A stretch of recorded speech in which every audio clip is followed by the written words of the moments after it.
Hi friends, आइए आगे बात करते हैं कि प्रैक्टिकली काम हम कैसे करेंगे। तो मैं आपको एक बहुत ही डिटेल्ड बताता हूँ कि मेटा एनालिसिस की तरफ जब हम चलेंगे तो एसएलआर हमें कैसे करना है। बेसिकली मुझे ऐसा लग रहा है शायद 80% ही एसएलआर है, डाटा कलेक्शन है, और 20% ये डाटा एनालिसिस है यहाँ पर। तो मैं एक मॉडल पे काम करता हूँ। एक पेपर है, Meta analysis of time investigating subjective norm and moderation effect. तो इन्होंने टैम के ऊपर काम किया है। ये 2007 का पेपर है, एल्सवेयर में पब्लिश्ड है। टैम में जब बोल रहे हैं ये और सब्जेक्टिव नॉर्म, तो सब्जेक्टिव नॉर्म को एज एक न्यू इंडिपेंडेंट वेरिएबल ये इंट्रोड्यूस कर रहे हैं कि इसका भी टैम के अंदर रोल है। तो पहला क्वेश्चन तो ये आया कि ये कैसे पता लगा सब्जेक्टिव नॉर्म का ही है, किसी और का क्यों नहीं है। तो हुआ क्या, एक्चुअली वेंकटेश ने 2003 के बाद इसको ओपन कर दिया था कि आप टैम में अगर कोई आपको लगे और नया वेरिएबल आ सकता है, आप इंट्रोड्यूस कर सकते हैं, प्रोवाइडेड वो आपके फिट्स वगैरह को, जो आपके फिट होते हैं ग्लोबल फिट इंडिकेटर्स, उनको वो फुलफिल करें क्राइटेरिया को। तो अब इनका एक दो ऑथर्स हैं, मार्टिन का, इनका काम है कि सब्जेक्टिव नॉर्म को हम इंट्रोड्यूस करते हैं। तो इसका मतलब है सबसे पहले तो आप टाइम को देखिए। टाइम में ओरिजिनली जो डेविस ने दिया या बाद में वेंकटेश ने इसको मॉडिफाई किया, इसमें 5 वेरिएबल हैं। परसीव्ड ईज ऑफ यूज, इससे यूजफुलनेस आता है। रिमेंबर, हम टेक्नोलॉजी की बात कर रहे हैं। अगर आपकी ईज ऑफ यूज लगेगा तो यूजफुलनेस और एटीट्यूड, इन दोनों से बिहेवियरल इंटेंशन होती है, उससे एक्चुअल यूज होता है। अब आता है एक सब्जेक्टिव नॉर्म। सब्जेक्टिव नॉर्म से अगर आप लें तो मुझे क्या क्या डाटा कलेक्ट करना है, किस तरह के पेपर पढ़ने हैं, ये हम पिछले सीरीज में बात कर चुके हैं एसएलआर के अंदर। कि आप क्वालिटेटिव देखिए, अच्छे जो जर्नल्स हैं उनके अंदर क्या देखना है, पढ़ना क्या है, ये हम एक बार देख लेते हैं। तो मुझे 2 चीज़ें नोट करनी है फ्रेंड्स, जो मुझे मेटासेम में एज इनपुट चाहिए। पहला तो मुझे हर एक से रिलेशन चाहिए, ये है पहली चीज़, आर। अब आर के कई तरीके हो सकते हैं नोट करने के, उनकी हम बातें करेंगे। दूसरा, मुझे हर एक कंस्ट्रक्ट की मीन और सिग्मा चाहिए। सिग्मा तो कंपलसरी चाहिए, मीन अगर है तो बहुत अच्छी बात है, नहीं तो सिग्मा तो कंपलसरी चाहिए इसमें। तो अब हम जब भी नोट करेंगे, प्लीज़ ध्यान रखिएगा, मैं आपको साथ साथ एक एक्सेल का भी दिखाता जाता हूँ कि कैसे हम बनाएंगे टेबल। तो सबसे पहले तो ये मेरी एक एक्सेल की फाइल है जिस पे हम काम करेंगे, और ये आपको इसके साथ ही मिल जाएगी। सबसे पहला हम कर रहे हैं कि कितने रिलेशन पॉसिबल हैं। तो वैसे तो एक सिंपल फॉर्मूला है यहाँ पे, जितने भी नंबर ऑफ कंस्ट्रक्ट हैं n इंटू n माइनस 1/2। तो यहाँ पर 6 कंस्ट्रक्ट हैं, 6 इंटू 5/2, 15 रिलेशन है। देख लेते हैं कैसे। मुझे वो सभी पेपर पढ़ने हैं जिसमें सब्जेक्टिव नॉर्म का रिलेशन इन बाकी के 5 के साथ हो। तो मैं इनका नंबर लिख लेता हूँ, यानी सब्जेक्टिव नॉर्म का परसीव्ड यूजफुलनेस से जब भी रिलेशन मिलेगा मैं उसको 1 बोलूँगा, इसको 2, 3, 4, 5, ये कोड दे रहा हूँ मैं एक तरह से। सेकेंडली, परसीव्ड यूजफुलनेस का परसीव्ड ईज ऑफ यूज से 6 और 7, 8, 9, 4 ये हो गए परसीव्ड यूजफुलनेस से। परसीव्ड ईज ऑफ यूज से ये 10 और 11, 12 हो गए। एटीट्यूड से बिहेवियरल इंटेंशन का 13 और एक्चुअल यूज से 14 और बिहेवियरल इंटेंशन का एक्चुअल यूज से 15। तो मैंने इन 15 का नाम अपने पास यहाँ पे लिख लिया कि एसएन से पीयू, इसका 1 नंबर है, 2 नंबर है, 3 एंड सो ऑन, ये लिख लिया। अब ये जो पेपर मैं जिसकी बात कर रहा हूँ टैम की, इसकी ऑथर्स ने ये दिया हुआ है कि हमने 51 स्टडीज़ इसमें यूज़ की। उनके सारे रेफरेंस भी दिए हैं, डिटेल भी। रेफरेंस तो हैं 100+, लेकिन 51 उन्होंने एक्चुअल यूज़ किया है। तो मैंने क्या किया, उन सबको डाउनलोड करने की कोशिश की। कुछ मिली, कुछ नहीं भी मिले। जैसे 12 के बाद 14 है, 13 पे कॉन्फ्रेंस का पेपर था, वो नहीं मिला। 25 के बाद 26 पे कॉन्फ्रेंस का पेपर था, वो नहीं मिला, एंड सो ऑन, बाकी मुझे मिल गए हैं। अब हमें एक एक पेपर को पढ़ना है और उसमें से 2 चीज़ें, कौन कौन सी 2 चीज़ें, एक तो मुझे देखना है आर, तो मैंने यहाँ बना दिया आर का, और दूसरे मुझे नोट करना है हर कंस्ट्रक्ट का, स्टडी में construct wise mean, standard deviation और अल्फा जो भी दिया हो, इनको नोट करना है। मीन तो मीन है, इसका कोई सब्स्टिट्यूट भी नहीं है, सिग्मा भी सिग्मा है। अल्फा क्रॉनबेक अल्फा दिया हो या सीआर दिया हो, मैंने इकट्ठा लिख दिया है अभी दोनों में। ज़्यादातर ऑथर्स ने यही किया है कि सीआर मिला है तो उसको अल्फा के साथ ही क्लब कर दिया है। आर कहाँ से मिलेगा, इसको हम देख लेते हैं, आर को हम कैसे पहचानेंगे। तो आर के लिए हमारे पास ये 3 अलग अलग सोर्सेज हैं। सबसे बेस्ट है अगर आपको कोरिलेशन मैट्रिक्स मिल जाए, नथिंग लाइक दैट, दिया ही है कि इसका इतना कोरिलेशन है। सेकेंड है एसटीएमटी क्राइटेरिया। अगर किसी पेपर में ये मिले प्लीज रिमेंबर ऑफ डायगोनल से नीचे की सारी वैल्यू वो कोरिलेशन ही होती है। थर्ड, अगर आपको अमोस में कोई डायग्राम दिया हो जिस पे 2 साइडेड एरो हो और स्टैंडर्डाइज रिग्रेशन वेट हो तो वो आर होता है। एक और चीज अगर आपको थोड़ा सा ध्यान हो, अगर एक डिपेंडेंट एक इंडिपेंडेंट है तो बीटा ही आर होता है। वो भी मैं आपको बताऊंगा कि कैसे देखते हैं उसको। तो मैंने क्या किया, सबसे पहले आइए पेपर नंबर 1 पे काम करते हैं। ये पेपर नंबर 1 मैंने ओपन किया और इस पेपर का नाम है perceived usefulness, ease of use of information technology replication. ठीक है, ये डेनिस एडम्स नेल्सन टॉड इनका पेपर है 1992 का। तो मैंने ये इंफॉर्मेशन अपनी इसमें लिखनी शुरू की। स्टडी नंबर 1 एडम का पेपर है 1992 का, पहला सैंपल। अब इसमें शुरू होते ही इन्होंने कहा एक स्टडी है जिसमें 118 रिस्पोंडेंट है और दूसरी स्टडी है जिसमें 73 रिस्पोंडेंट है। दोनों लिख ली, एक में 118 है ये। ओके, मैंने शायद 116 लिख दिए यहाँ पे, नीचे कहीं इन्होंने 116 भी लिखा है, देख लें एक बार क्विकली। हाँ देखो, नीचे 116 लिखा हुआ है, ऊपर आई थिंक एब्स्ट्रैक्ट में मॉडिफाई नहीं किया इन्होंने। तो यहाँ पे 116 रिस्पोंडेंट है, इसके 68 रिस्पोंडेंट है। अब कितनी बार रिपीट होगा मुझे नहीं पता, कितनी बार रिपीट होगा। इस पेपर में 3 रिलेशन मिले, हो सकता है आपको 5 मिले, हो सकता है 10 मिल जाएं, वो आपको पूरा पेपर पढ़ना पड़ेगा।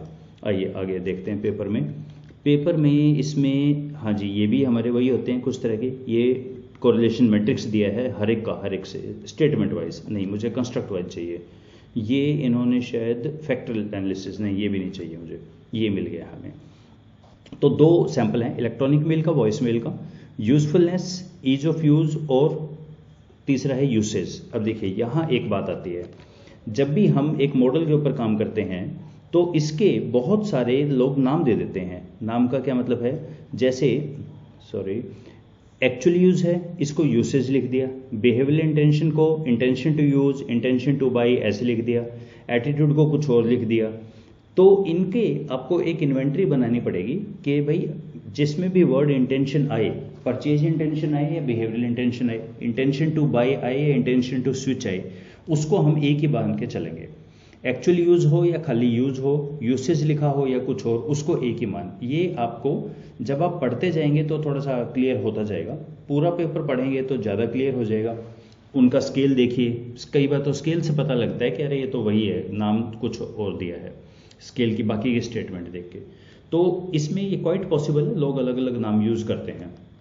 तो मैंने अभी क्या किया, सबसे पहले पेपर पे आते हैं। हमारा पेपर कहाँ गया, ओके, यूजफुलनेस का यूसेज से। तो अब इसका रिलेशन देखिए, परसीव्ड यूजफुलनेस का यूसेज से रिलेशन है मेरा, परसीव्ड यूजफुलनेस यूसेज, ये है रिलेशन नंबर 9। ओके, नेक्स्ट है मेरा ईज ऑफ यूज का यूसेज से, ईज ऑफ यूज का यूसेज से, ये है रिलेशन नंबर 12। और परसीव्ड यूजफुलनेस का परसीव्ड ईज ऑफ यूज से, ये है रिलेशन नंबर 6। तो मैंने अपनी स्टडी में यहाँ पे लिखना शुरू किया, पी यू का यू से रिलेशन नंबर 9 की वैल्यू है 0.347, ये वाली वैल्यू। PEOU की इससे वैल्यू है 295, ये 295 आ गई। परसीव्ड ईज ऑफ यूजनेस की यूजफुलनेस से है वैल्यू 0.6, ये वाली 0.6 आ गई वैल्यू। इसी तरह से सेकंड सैंपल का देखिए, यहाँ पे ये आ गया ना एडम्स का, ये सेकंड सैंपल शुरू हो गया उसी स्टडी में, 68 का सैंपल है। रिलेशन नंबर 9 की वैल्यू है 445, ईज ऑफ यूज की एक वैल्यू है 629, एक वैल्यू है 346, ये नोट हो गया। मीन वगैरह इसमें कहीं गिवन नहीं है। तो मैं आपको ये बता रहा था, अगर आपको एमोस टाइप का डायग्राम गिवन हो और यहाँ 2 साइडेड एरो, ये हमेशा आर दिखाता है, तो इसमें जैसे 0.681 ये आर है। अगर ये दूसरा वेरिएबल नहीं होता, सिर्फ ये एक वेरिएबल होता, तो रिमेंबर एक डिपेंडेंट एक इंडिपेंडेंट से ये सिंपल रिग्रेशन बनता है, और सिंपल रिग्रेशन में बीटा ही आर आता है। ये 0.36 आप इसको एज गुड एज आर ले सकते हैं अगर सिंपल हो। अभी मल्टीपल है, अब नहीं लेना है इसको, सिंपल होता तो यह 2 साइडेड एरो हो। एक और देखते हैं हम, सेव, ये है हमारा थर्ड पेपर अग्रवाल और प्रसाद का, तो इसको नोट कर लेते हैं। थर्ड पेपर है, सेकंड भी अग्रवाल का है, थर्ड अग्रवाल का 1998 का पेपर है, ये 1998 का पेपर है और 76 का इनका सैंपल है। ओके, देखते हैं इनमें क्या मिला हमें इस पेपर में। ओके, ये है इनका अवेयरनेस, चैनल टाइप होता है, उससे अवेयरनेस, अवेयरनेस से परसेप्शन, से अडॉप्शन, और उसमें पर्सनल इनोवेटिवनेस है। तो इसमें कहाँ है वेरिएबल, ये शायद बीच में, परसेप्शन इनका सेकंड ऑर्डर है या तो परसीव्ड ईज ऑफ यूज है। देखते हैं इसने क्या इन्होंने काम किया है। तो ओके, ये इन्होंने कहा है कि एक है ईज ऑफ यूज़, जिसको परसीव्ड ईज ऑफ यूज़ है, इनका नॉमेनक्लेचर ईज ऑफ यूज़ है। अब ये एक शानदार है, देखिए अवेयरनेस है जो है पॉजिटिव एटीट्यूड। अब ये देखा आपने, अगर सिर्फ ऊपर पूरा पेपर नहीं पढ़ेंगे तो ये चांसेस है मिस हो जाएगा ये कि एक्चुअली ये जिसको हम एटीट्यूड बोल रहे हैं ना, इन्होंने इस चीज़ को लिया है अवेयरनेस के नाम से। ओके, आगे चलते हैं। ये मिल गया, नाउ दिस इज जैकपॉट। मैं इसको क्यों बोल रहा हूँ जैकपॉट, इसमें मुझे टेबल नंबर ये जो है मेरी यहाँ पर, ये भी इसमें भी मिल गया, शीट नंबर 2 और शीट नंबर 3 का डाटा भी मिल गया। तो 2 का डाटा कैसे लिखेंगे, study number 3 Agarwal 1998, sample number 4, क्योंकि मैं सैंपल सीक्वेंस में चल रहा हूँ, पहली स्टडी में 2 सैंपल थे, तीसरा सैंपल, चौथा सैंपल, इसीलिए मेरे जो टोटल हैं स्टडी हैं 51 पर सैंपल हैं 63, किसी किसी में ज़्यादा भी हैं। ओके, सो थर्ड स्टडी में आते हैं, अग्रवाल 76 का डाटा है। ईज ऑफ यूज़ का मिला मुझे फोर्थ से बिहेवियरल इंटेंशन से, ease of use behavioural intention 0.5। तो कहाँ है ये ease of use behavioural intention, नहीं ये तो दूसरी है, थर्ड, ये 0.5 आ गया, ठीक है। एक है परसीव्ड ईज ऑफ यूज़ का एटीट्यूड से, ये जो जिसको हम अवेयरनेस बोल रहे हैं ये एटीट्यूड है। तो एक है 0.39, 0.62, 0.5, ये तीनों मैंने यहाँ पे रिपोर्ट कर लिए हैं।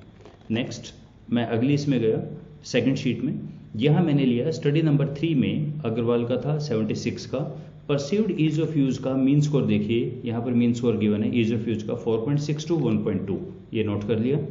बिहेवियरल इंटेंशन का है 5.61, 1.3, ये नोट कर लिया।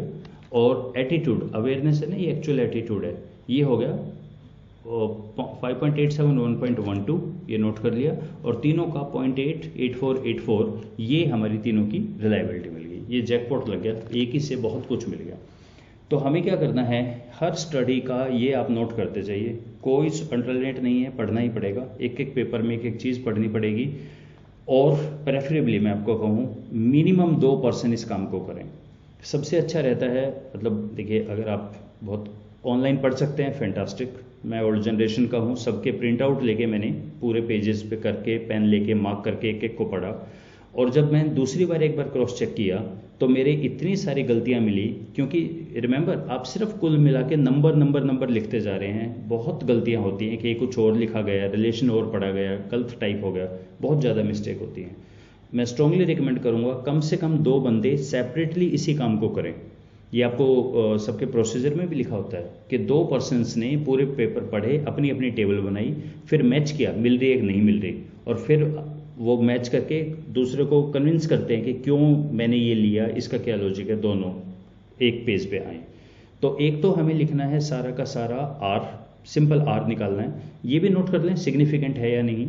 कई जगह पे मुझे बीटा भी मिला, मैंने वो भी नोट कर लिया इसका। कई जगह आर स्क्वायर मिला, वो नोट कर लिया, अगर मिले तो वो नोट कर ले। इस तरह आर स्क्वायर अगर पता है तो आर निकाल लें, कहीं बिल्कुल ही नहीं मिल रहा है, आर स्क्वायर गिवन है तो उसका आर निकाल लें ऐसे, लेकिन आर मिल जाए तो ज़्यादा अच्छी बात है। सेकंड हम करते हैं हर एक का स्टडी में एन तो कंपलसरी है हमेशा, चाहे आप आर यूज़ करें चाहे मीन, स्टैंडर्ड डेविएशन, अल्फा, ये सारे नोट करते जाएं इसमें। अब हमें नेक्स्ट क्या करना है इस पर। ये जब काम खत्म हो गया हमारा, कोरिलेशन भी आ गया, अब हम ये है मेरा स्टेप नंबर 1, मैंने रिलेशनशिप को सारा कर लिया, 15 रिलेशन है। इसका तो प्रिंट आउट या कॉपी पे लिख के साथ रखें, क्योंकि बार बार आपको देखना पड़ेगा कि स्टडी में कौन सा रिलेशन मिला। ये टेबल बनाई हमने, टेबल में मैंने बताया कि 2 अलग अलग सैंपल ऐसे भी मिल सकते हैं स्टडी में। अब हम करेंगे आगे करेक्शन प्रोसेस, ये नेक्स्ट वीडियो से देखते हैं। So let's stop here, thank you.